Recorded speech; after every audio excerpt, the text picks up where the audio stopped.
मैं जमीयत उलमा के हर मिंबर को जमात की तरफ से ये पैगाम देता हूँ कि ये वक्त आर पार की लड़ाई का वक्त है।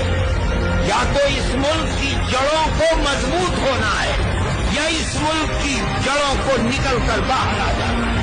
अमन व अमान को खत्म होना है।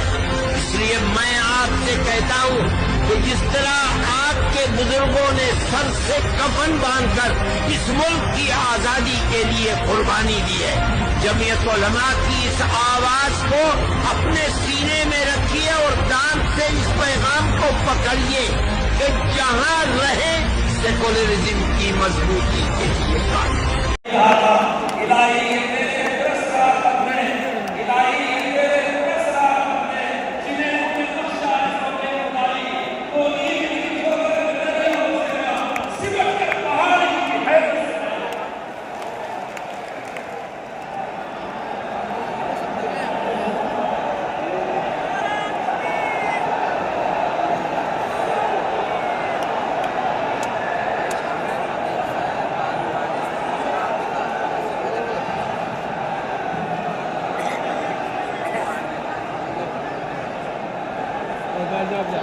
अल्लाह की मोहब्बत पैदा करो, अल्लाह के नबी की मोहब्बत पैदा करो और अपनी औलाद को बतला दो कि सब कुछ लुट सकता है, सब कुछ सारी चीजों का सौदा किया जा सकता है, लेकिन रसूलुल्लाह की मोहब्बत का सौदा हरगिज़ नहीं किया जा सकता है।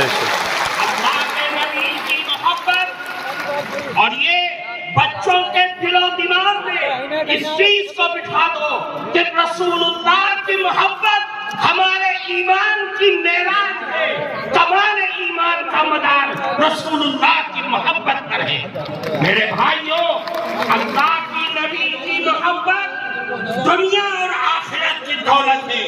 मैं आपके सामने एक अल्लाह के नबी के हदीस